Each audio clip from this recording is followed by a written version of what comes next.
नमस्कार, स्वागत आहे तुमचे आपल्या CA मराठी न्यूज चॅनलवर।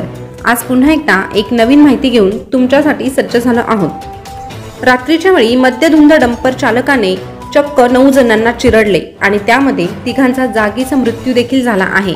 ही दुर्दैवी घटना नेमकं कशी घडली याच विषयी आज आपण जाणून घेणार आहोत, त्यामुळे व्हिडिओ शेवटपर्यंत आवर्जून ऐकत रहा। भरधाव डंपरने फुटपाथवर झोपलेल्या 9 जणांना चिरडले असल्याचे वृत्त समोर येत आहे।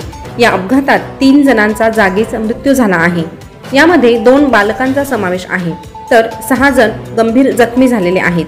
जखमींमधील तिघांची प्रकृती चिंताजनक असल्याचं म्हटलं जात आहे। ही घटना रात्री 12:30 वाजण्याच्या सुमारास वाघोलीतील केसनंद फाट्यावर घडली।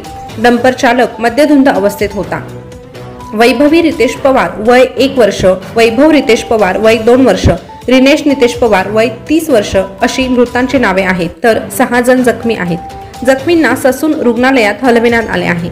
हे सर्व कामगार आहेत। रविवारी रात्रीचे ते अमरावती येथून कामासाठी आले होते। या फुटपाथवर 12 जण झोपले होते, तर बाकी फुटपाथच्या बाजूला झोपड्यात झोपले होते। मजुरी करणारे हे सर्व कामगार आहेत। भरधाव डंपर सरळ फुटपाथवर चढून झोपलेल्यांच्या अंगावर गेला आणि त्याच क्षणाला ही दुर्दैवी घटना घडली।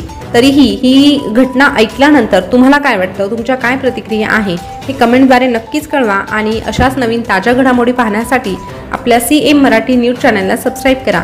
शेजारचं बेल बटन प्रेस करून ठेवा, जेणेकरून नवीन आलेली अपडेट सगळ्यात अगोदर तुमच्यापर्यंत पोहोचेल। पुन्हा भेटूया, धन्यवाद।